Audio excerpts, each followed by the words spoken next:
The lobby of the Grandview Hotel was always busy. Guests came and went, their shoes clicking against the marble floor. Bellboys pushed golden carts stacked with expensive luggage. Business people talked loudly into their phones. But in the corner, near a tall window that let in the afternoon light, there was a man who most people never noticed. His name was Vincent, and he played the piano. He was 34 years old, though the tiredness in his eyes made him look older. His fingers moved across the black and white keys with a kind of grace that seemed out of place in a hotel lobby. He played soft melodies that floated through the air, mixing with the chatter and the footsteps, becoming part of the background. That was his job. To be heard, but not really listened to. To fill the silence without drawing attention. Vincent had once dreamed of something bigger.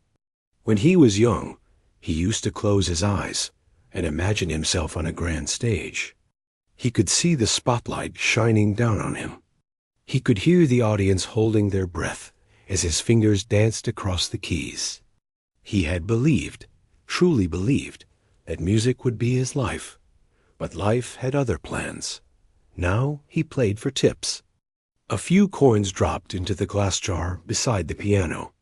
Sometimes a crumpled bill from a generous guest.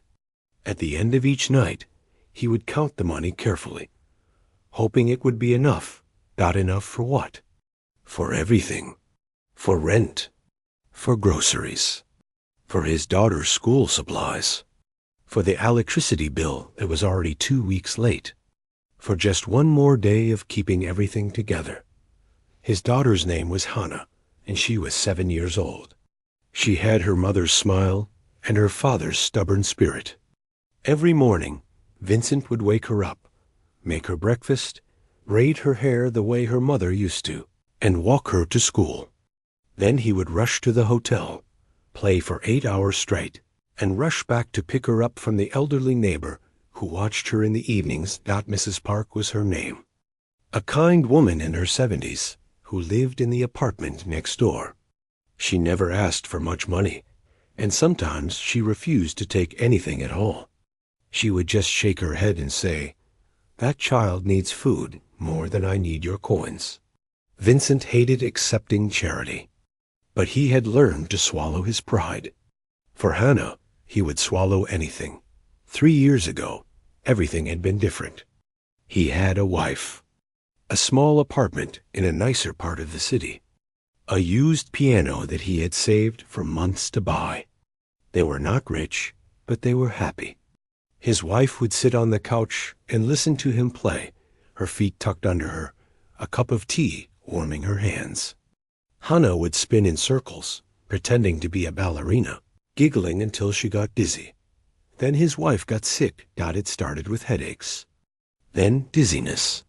Then the doctors, the tests, the long nights in hospital waiting rooms. Vincent remembered sitting under those harsh white lights, holding his wife's hand, telling her everything would be okay. He remembered believing it. She passed away on a rainy Tuesday in March. Hannah was 4 years old. She did not understand why her mother was not coming home. She kept asking, "When is Mommy coming back?" And Vincent did not know how to answer. The medical bills piled up. The debt grew like a shadow, swallowing everything in its path. Vincent sold the piano first. That hurt more than he expected. Then he sold the furniture. Then the apartment itself. He moved with Hannah into a tiny room above a laundromat. The walls were thin, and they could hear the machines rumbling all night. But it was warm. It was safe. It was all he could afford. He found the job at the Grandview Hotel through a friend of a friend. The pay was not good, but it was steady. And playing the piano, even in a place where no one really listened, still felt like breathing. It was the one thing he could not give up. Every night, after his shift, Vincent would climb the stairs to their little room. Sometimes Hannah was already asleep in Mrs. Park's apartment, curled up on the old woman's couch with a blanket pulled up to her chin. He would carry her home, her small arms wrapped around his neck, her breath warm against his shoulder. He would lay her in bed, kiss her forehead, and sit by the window, staring at the city lights. On those quiet nights, he often thought about the past. Not about his wife, though he missed her terribly, but about someone else. Someone from before.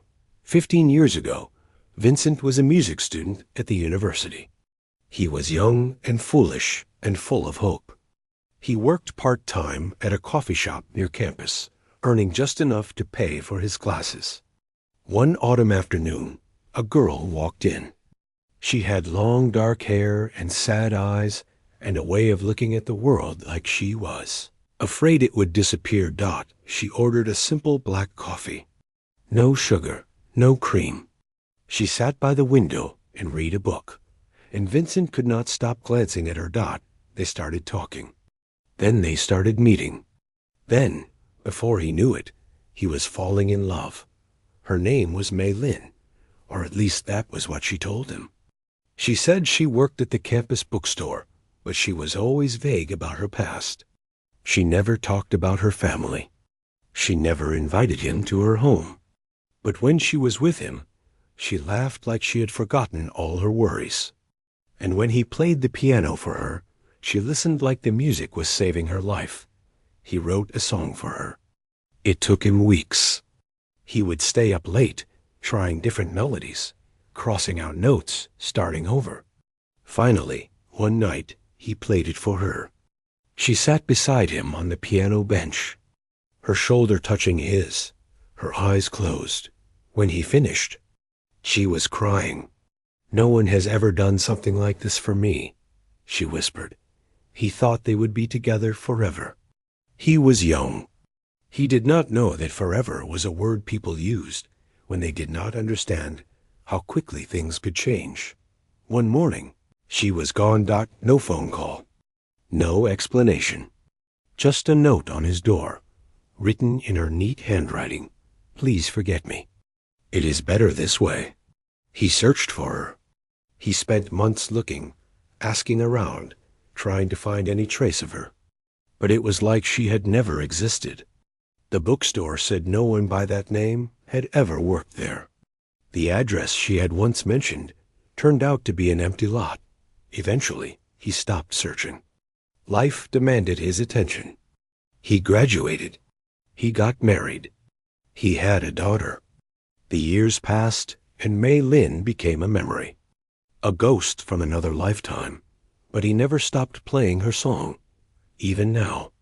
Sitting in the lobby of the Grandview Hotel, surrounded by strangers who did not care, he played it at least once every night. It was his secret, his way of holding on to something that had slipped through his fingers long ago. Tonight was no different. The lobby was crowded with guests dressed in expensive clothes. There was some kind of charity event happening in the ballroom. People moved past him, laughing, talking, not seeing him at all. Vincent placed his fingers on the keys. He took a breath, and he began to play. The melody was soft and slow and full of longing. It was the sound of autumn leaves and quiet afternoons, and a love that never got to say goodbye. It was the song he had written for a girl who disappeared. He did not notice the woman who stopped in the middle of the lobby. He did not see the way her face turned pale. He did not hear the champagne glass trembling in her hand. He just kept playing, and somewhere, across the marble floor, a ghost from his past stood frozen, listening to a song she had never forgotten. The woman standing in the middle of the lobby had a name that appeared in newspapers and business magazines. Victoria Huang, the youngest CEO in the history of Sterling Enterprises. A company worth billions. A woman worth even more, at least on paper. She was 33 years old. She wore a dark blue dress that cost more than most people earned in a month. Her hair was pulled back in an elegant knot. Diamond earrings sparkled under the chandelier lights. Everything about her screamed power and success and control. But at this moment, standing in the crowded lobby of the Grandview Hotel, she felt like a frightened girl again. The melody wrapped around her like a memory she had tried to bury. It crawled under her skin and into her chest and squeezed her heart until she could barely breathe. She knew this song. She knew every note, every pause, every rise and fall. She had heard it only once before, 15 years ago, in a tiny apartment that smelled like coffee and old books. A young man had played it for her. A young man with gentle hands and kind eyes and a smile that made her believe, just for a moment, that she could be someone else. Someone free. She had never forgotten that song. She had never forgotten him. But she had left anyway. Victoria's assistant, a nervous young man named Daniel, appeared at her side. He was saying something about the charity event, about the investors waiting in the ballroom, about some important guest who wanted to meet her. But his voice sounded far away, like he was speaking underwater. She could not stop staring at the piano. The man playing it had his back partially turned to her. She could see his profile, the curve of his jaw, the way his shoulders hunched slightly as he leaned into the music. He looked older, tired. There were shadows under his eyes that had not been there before, but it was him. She was sure of it. Her hand trembled. The champagne glass she was holding shook, and a few drops spilled onto her fingers. She did not notice. 15 years. 15 years since she had walked away from him without a word. 15 years since she had written that cowardly note and disappeared like smoke. She had told herself it was for the best. She had repeated it so many times that she almost believed it. But now, hearing the song he had written for her, all those lies crumbled like dry leaves. Victoria Huang had not always been Victoria Huang. Once, she had been Mei Lin, just Mei Lin, a girl with no last name, no past, no future. At least, that was the story she told. In reality, she was the only daughter of one of the wealthiest families in the country. Her father was a powerful man, with powerful friends and powerful enemies. He controlled everything, including her. She had grown up in a mansion that felt like a prison. Private tutors, bodyguards, a life mapped out before she could even walk. She would go to the right schools. She would marry the right man. She would take over the family business. There was no room for dreams, no room for choices, no room for love. When she turned 18, her father sent her to university, not because he believed in education, but because it looked good. The daughter of the great Mr. Huang, studying at a prestigious school. It was all for show, but for Mei Lin, it was freedom. For the first time in her life, she could walk down a street without bodyguards following her. She could sit in a coffee shop and read a book without someone watching. She could pretend to be ordinary. She got a part-time job at the campus bookstore using a fake name. It was silly, maybe even childish. But it made her feel real. And then she met him. He worked at the coffee shop across the street. He had messy hair and paint stains on his jeans, and he played the piano like it was the only thing keeping him alive. He did not know who she was. He did not care about her family's money or her father's connections. He just saw a girl with sad eyes who liked black coffee and old books. He made her laugh. He made her forget. He made her feel like she could be anyone she wanted to be. She fell in love with him, deeply, desperately, the kind of love that burns so bright. It blinds you to everything else. But love, she learned, was a luxury she could not afford. One night, he played her a song he had written just for her. She sat beside him, listening, and felt tears streaming down her face. No one had ever given her anything so precious. No one had ever seen her so clearly. She wanted to stay. She wanted to tell him the truth. She wanted to run away with him and never look back. But the next morning, her father's men found her. They did not hurt her. They did not even raise their voices. They simply reminded her of who she was. of what she owed, of what would happen if she continued down this path. Her father had plans for her, important plans, and a poor music student with no future was not part of them. She could have fought. She could have refused. But she was young and scared, and she did not know how to be brave. So she wrote a note. A stupid, cowardly note. And she left, "Please forget me. It is better this way." She had hated herself for those words ever since. The years passed. Mei Lin disappeared, and Victoria Huang took her place. She did everything her father wanted. She went to business school. She learned to negotiate, to strategize, to crush competitors without blinking. When her father died 5 years ago, she took over the company and made it even bigger. She became the woman everyone feared and admired. But at night, alone in her penthouse apartment, she was still that girl who ran away. Still that coward who could not face the man she loved. She never married. She dated, sometimes. Powerful men. Handsome men. Men who looked good in photographs.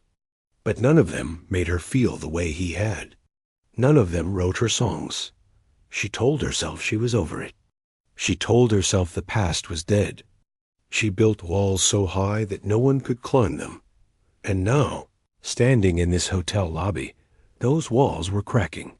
The song ended. The last note hung in the air like a question without an answer. Victoria realized she had stopped breathing. The man at the piano lifted his head. He looked out at the lobby, at the guests moving past, at the world that did not see him. And then his eyes found hers. Time stopped. The noise around them faded. It was just the two of them, separated by 15 years and 100 feet of marble floor. She saw recognition flash across his face. She saw his fingers freeze above the keys.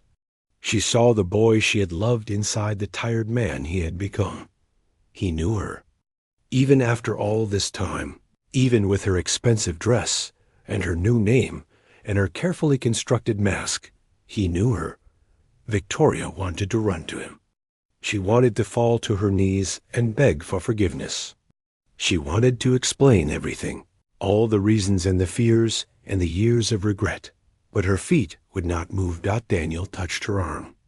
"Ms. Huang, the investors are waiting. We really should go inside." She opened her mouth to say something. What? She did not know. But before any words could come out, another assistant appeared with an urgent message. A problem with the merger. Something that needed her attention immediately. The mask slipped back into place.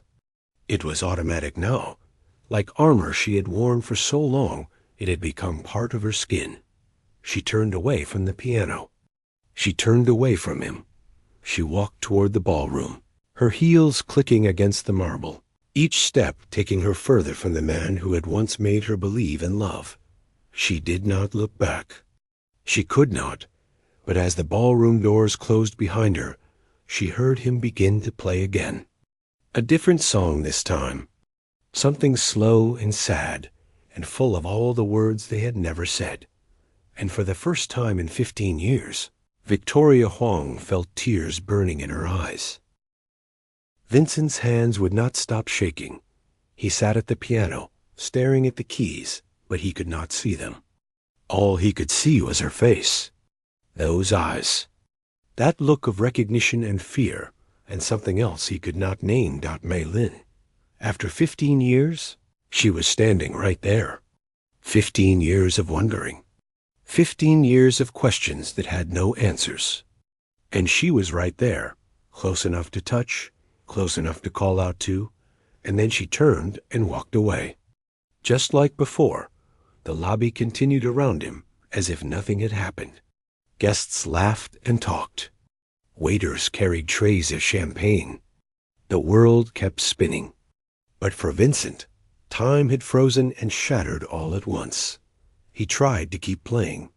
His fingers found the keys out of habit, muscle memory taking over when his mind could not. But the notes came out wrong. Flat, empty, like trying to speak with no Air in your lungs. A guest dropped a coin into his jar. The sound made him flinch. He needed to think. He needed to breathe. But his chest was too tight, and his head was too loud, and nothing made sense anymore. The woman in the blue dress. The one surrounded by assistants and importance. The one everyone called Miss Wang. That was Mei Lin, his Mei Lin. The girl who had vanished like morning fog, leaving nothing behind but a note and a hole in his heart. But she was not a girl anymore. She was someone else now. Someone powerful. Someone rich. Someone so far above him that even looking at her felt like staring at the sun. No wonder she had left. No wonder she had written those words. Please forget me. It is better this way. She had never been the simple bookstore girl she pretended to be. It was all a lie.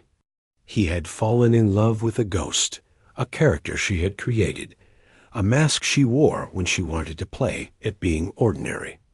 And he, the fool, had believed every word. Vincent finished his shift somehow. He did not remember the songs he played. He did not remember the guests who walked past.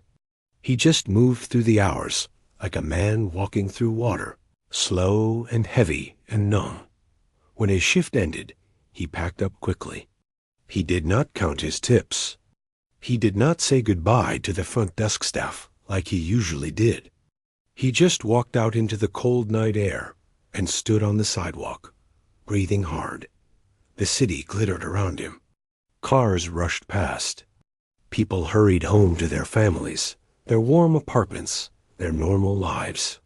Vincent stood alone, feeling more lost than he had in years. He thought about his wife. She had been real. She had been honest. She had loved him without secrets, without lies, without disappearing in the middle of the night. When she died, at least he knew why. At least he could grieve properly. At least there was a reason. But Mei Lin had given him nothing. Just silence. Just absence. Just a wound that never fully healed. And now she was back. Except she was not back. She was someone else entirely. Victoria Huang. He had heard the name before, seen it in newspapers, heard people at the hotel whisper about her with a mix of fear and admiration. She was one of the most powerful women in the country. She had everything. What could she possibly want with a man who played piano for tips? Nothing. The answer was nothing. That was why she walked away. That was why she did not speak to him. To her, he was probably an embarrassment. A reminder of a time when she pretended to be someone she was not. A mistake from her past that she would rather forget. The thought burned in his chest like swallowed fire. He took the bus home. The ride was long and bumpy, and he spent it staring out the window at nothing. When he finally climbed the stairs to his little room above the laundromat, his legs felt like they were made of stone. Mrs. Park's door opened before he could knock. The old woman looked at him with concern. "You look terrible," she said. "Are you sick?" Vincent tried to smile. "Just tired. Long night." She did not believe him. He could see it in her eyes. But she did not push. She just nodded toward her couch, where Hannah was curled up under a blanket, fast asleep. "She tried to wait up for you," Mrs. Park said softly. "She made you a drawing. Would not go to sleep until she finished it." Vincent looked at his daughter. Her small face was peaceful, her lips slightly parted, her tiny hand clutching a piece of paper even in sleep. Something in his chest cracked open. This was real. This was what mattered. Not some ghost from 15 years ago. Not some billionaire who had lied to him and left him. This little girl. His daughter. The only thing in his life that made sense. He thanked Mrs. Park and gently lifted Hannah into his arms. She stirred but did not wake, just snuggled closer to his chest and sighed. He carried her across the hall to their room, laid her carefully in bed, and pulled the thin blanket up to her chin. The drawing was still in her hand. He eased it out gently and looked at it. It was a picture of him at the piano. Stick figure arms, round head, big smile. Next to him was a smaller figure with long hair and a triangle dress. Hannah. And above them both, she had drawn a yellow sun and the words Daddy and me. In wobbly letters. Vincent sat on the edge of the bed and stared at the drawing for a long time. His eyes burned. He did not cry. He had forgotten how, but he held that piece of paper like it was the most precious thing in the world. Because it was. He did not sleep that night. He sat by the window, watching the city lights flicker, thinking about the past. About the girl with sad eyes who used to sit in the coffee shop. About the way she laughed when he told bad jokes. About the night he played her the song as she cried and told him no one had ever done something like that for her. Had any of it been real? Had she felt anything at all? Or was he just a game to her, a temporary escape from her gilded cage? He did not know. He would probably never know. But one thing was certain. She had recognized him tonight. She had looked at him across that lobby, and she had known exactly who he was. And she had chosen to walk away. Again, that was her answer. That was all he needed to understand.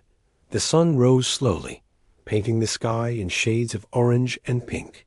Hannah stirred in her bed and called out for him. Daddy? Vincent turned from the window. I am here, sweetheart. She sat up, rubbing her eyes. Did you see my drawing? He held it up. I did. It is beautiful. I love it. Her face broke into a sleepy smile. That is you playing the piano. And that is me listening. Because your music is the best music in the whole world. Vincent crossed the room and sat beside her. He pulled her into a hug, breathing in the smell of her hair, feeling her small arms wrap around his neck. Thank you, Hannah, he whispered. Thank you. She pulled back and looked at him with concern. Daddy, are you sad? He shook his head. Not anymore. It was not entirely true. The ache in his chest was still there, dull and heavy. But holding his daughter, looking at her drawing, remembering why he woke up every morning and fought through every day, the ache became something he could carry. May Lynn. Victoria, whoever she was, she had made her choice. 15 years ago, and again last night, she had chosen her world over him. And that was fine. That was her right. But Vincent had his own world now. Small and simple and held together with tape and prayers. A world where a 7-year-old girl thought his music was the best in the whole world. A world that needed him. He would not waste any more years chasing ghosts. At least, that is what he told himself. But somewhere deep inside, in a place he did not want to look, he knew it was not that simple. You do not forget your first love. You do not stop wondering what could have been. You do not see the face of someone you lost and feel nothing. He just had to keep going. One day at a time. One song at a time. That was all anyone could do. Victoria did not go to the office the next day. For the first time in 5 years, she called her assistant and told him to cancel everything. Meetings, conference calls, the lunch with investors. All of it? She did not explain why. She did not have to. She was the CEO. No one questioned her. But if they had seen her that morning, they would not have recognized her. She sat on the floor of her penthouse apartment, still wearing the dress from the night before. Her heels lay scattered by the door where she had kicked them off. Her hair had fallen loose from its perfect knot. Mascara stained her cheeks in dark streaks. She had not slept. She had not eaten. She had just sat there, staring at the city lights through the floor-to-ceiling windows, replaying the same moment over and over in her mind, his eyes, the way he looked at her, the recognition, the hurt, the question she could not answer. She had walked away from him twice now. Once when she was 18 and scared. And again last night when she was 33 and should have known better. What kind of person does that? What kind of coward? The morning sun filled the apartment with golden light. Victoria pulled herself up from the floor and walked to the bathroom. The woman in the mirror looked like a stranger. Red eyes, pale skin, lines around her mouth that had not been there yesterday. She washed her face, changed into simple clothes, jeans and a sweater, things she never wore in public. Then she picked up her phone and made a call. The private investigator answered on the second ring. He had worked for her family for years. He was discreet, efficient, and never asked questions. "I need information on someone," Victoria said. Her voice was steady, but her hands were not. "His name is Vincent. He plays piano at the Grandview Hotel. I need everything you can find. His address, his history, everything." The investigator did not ask why. He simply said he would have the report by noon. Victoria hung up and sat down to wait. The hours crawled by like years. When the file finally arrived, she almost did not open it. She was afraid of what she might find. Afraid that he had moved on, built a beautiful life without her, forgotten her completely. But she was more afraid of not knowing. She opened the file and began to read. The first few pages were basic. Full name, date of birth, education. He had graduated from the music program the same year she left. He had tried to become a professional pianist, but never quite made it. Small gigs, teaching jobs, nothing that paid well enough to live on. Then she turned the page, and her breath caught in her throat. He had searched for her. The investigator had found records. Vincent had hired people to look for her, back when he could barely afford rent. He had spent money he did not have, chasing leads that went nowhere. He had traveled to addresses she had mentioned, only to find empty lots and confused strangers. He had kept looking for almost 3 years before he finally stopped. 3 years. He had spent 3 years trying to find a girl who did not want to be found. Victoria's hands trembled as she kept reading. He got married 8 years ago. A woman named Ji Yian. There was a photo in the file. She was pretty, with a warm smile and kind eyes. They looked happy together. There was another photo of them holding a baby. A little girl. Victoria felt something twist in her chest. Jealousy, maybe. Or grief. Or both. She turned the page again. And then the tears came. Ji Yan had gotten sick. A brain tumor. Inoperable. She had died 3 years ago, leaving Vincent alone with their daughter. The medical bills had destroyed him financially. He had lost everything. The apartment. The savings. Even the piano he had saved for years to buy. Now he lived in a single room above a laundromat. He worked double shifts at the hotel just to keep food on the table. His daughter, Hannah, was 7 years old and went to a public school where she wore second-hand clothes and brought rice and vegetables for lunch because they could not afford anything else. The file included photos. Recent ones. Vincent walking his daughter to school, her small hand in his. Vincent at the piano in the hotel lobby, his face tired but focused. Vincent carrying groceries up a narrow staircase, his shoulders bent under the weight. He looked older than 34. He looked like a man who had been fighting for so long. He had forgotten what peace felt like.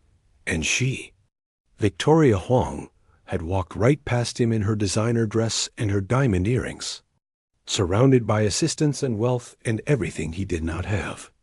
She had looked into his eyes and seen him suffering, and she had turned away because she was too scared to face what she had done. She closed the file. She could not read any more. For a long time, she just sat there, crying. Not the silent, dignified tears she allowed herself in private. These were ugly, gasping sobs that shook her whole body.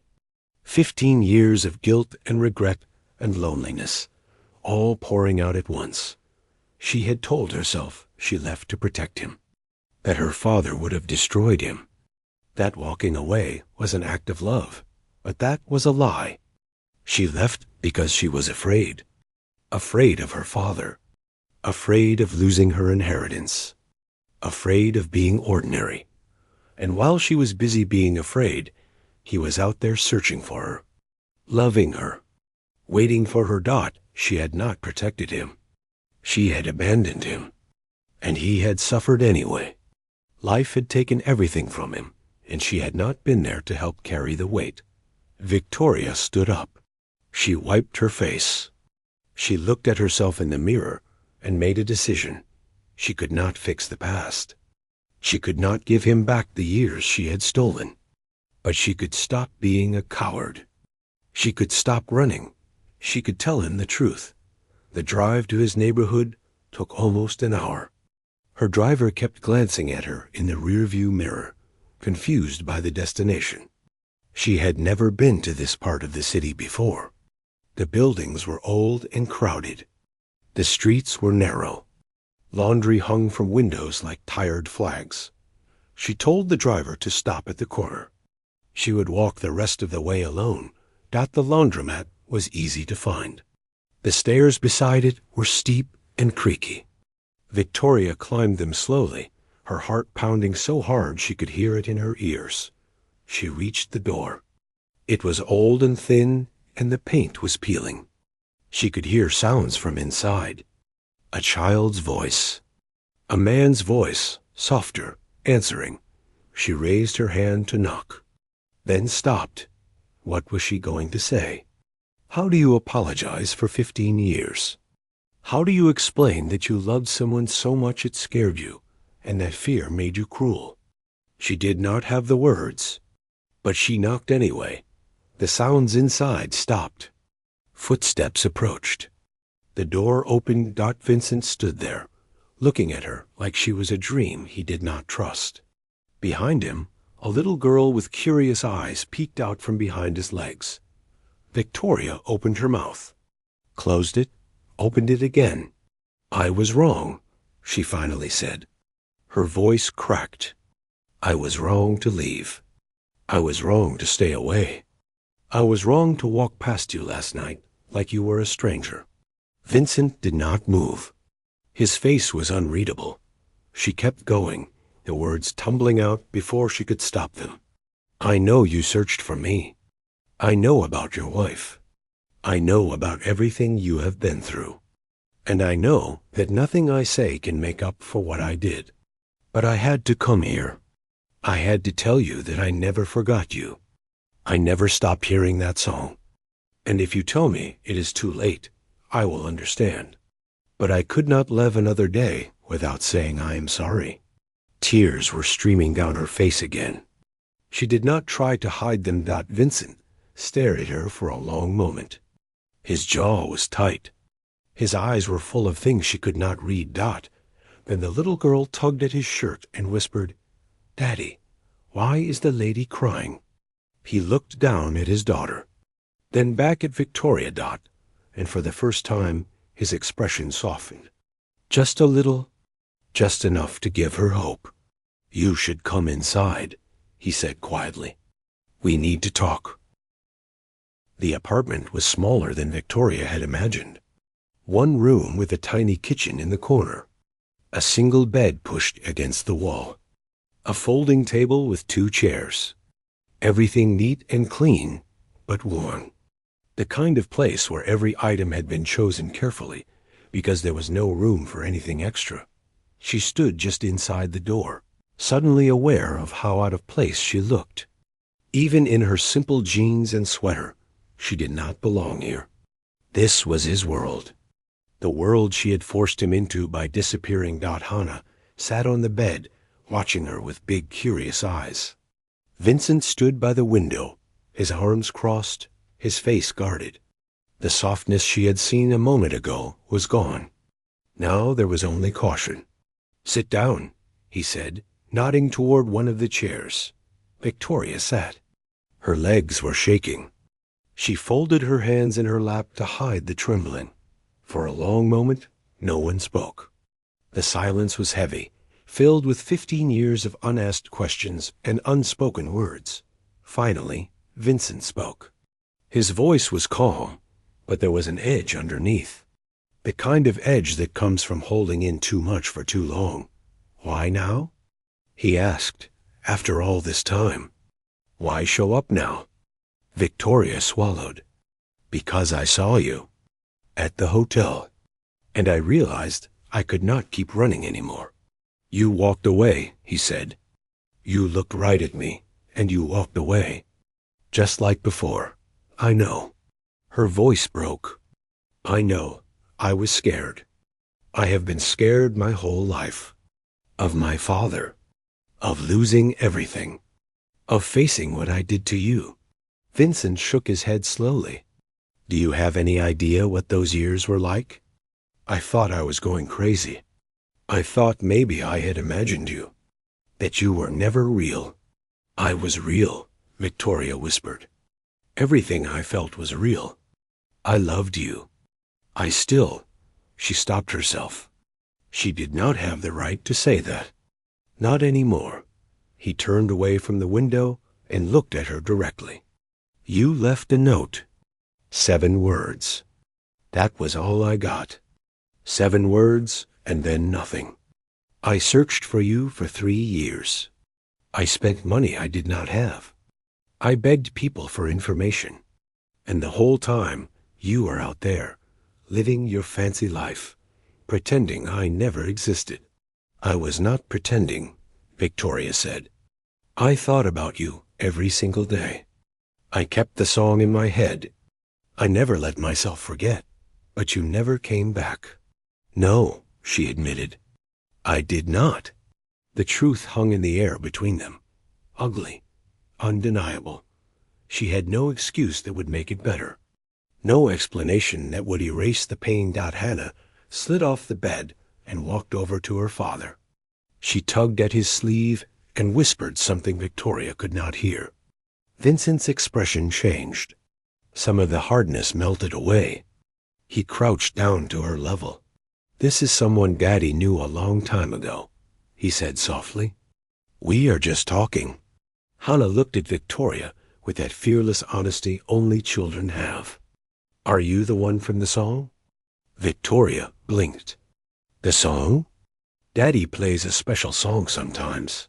He says it is for someone he lost. Is that you? The words hit Victoria like a wave. She looked at Vincent, who would not meet her eyes. Yes, she said quietly. I think that is me. Hannah nodded, accepting this the way children accept things they do not fully understand. Then she walked over to Victoria and held out her hand. In it was a folded piece of paper. This is for you, she said. I made it? Victoria unfolded the paper. It was a drawing. A stick figure at a piano, another figure standing nearby, and a big yellow sun overhead. At the bottom, in messy letters, it said, Music makes people happy. Something broke open inside Victoria's chest. She pressed the drawing to her heart and felt tears spilling down her cheeks again. Thank you, she managed to say. This is beautiful. Hannah smiled, satisfied, and went back to her spot on the bed. She picked up a coloring book and began to draw, leaving the adults to their complicated world. Vincent watched the exchange in silence. When he finally spoke again, his voice was softer. She does that, he said. Gives drawings to people she thinks are sad. She has her mother's heart. Victoria wiped her eyes. She is wonderful. She is everything. They talked for hours after that. Not about love or forgiveness or the future. Just about the past. Victoria told him the truth she had hidden for so long. About her father. About the control. About the fear that had ruled her life. She told him about the morning his men came to take her back, and how she had written that note with shaking hands, believing she was protecting him. Vincent listened. He did not interrupt. He did not forgive her either. But he listened, and then he told her about his life, about the years after she left, about meeting Ji-Yan and learning to love again, about Hannah's birth and the happiness that came with it, about the illness and the hospitals and the long nights holding his wife's hand, about the funeral and the debt and the slow, painful work of putting himself back together. He did not cry, but his voice cracked sometimes, and Victoria understood that some wounds never fully healed out by the time they finished talking. The sun had set, and the city lights were flickering on outside the window. Hannah had fallen asleep on the bed, her coloring book still open. Beside her Victoria stood up to leave. She did not know what else to do. "I should go," she said. "I have taken enough of your time." Vincent walked her to the door. He paused with his hand on the handle. "I do not know what this is," he said slowly. "I do not know if I can forgive you. I do not know if I want to. But I am glad you came. I spent 15 years wondering what happened to you. At least now I know." Victoria nodded. It was more than she deserved. "Can I see you again?" she asked. "Not for anything. Just to talk. To know how you are doing." He hesitated. Then he glanced back at Hannah, sleeping peacefully on the bed. "She liked you," he said. "She does not like many people." It was not a yes. But it was not a no either. Victoria left that night without promises, without answers, without knowing if she would ever see him again. But she came back. She came back the next week with art supplies for Hannah. She came back the week after with groceries she claimed were extra from a canceled event. She came back again and again, not pushing, not expecting, just being there. Slowly, something shifted.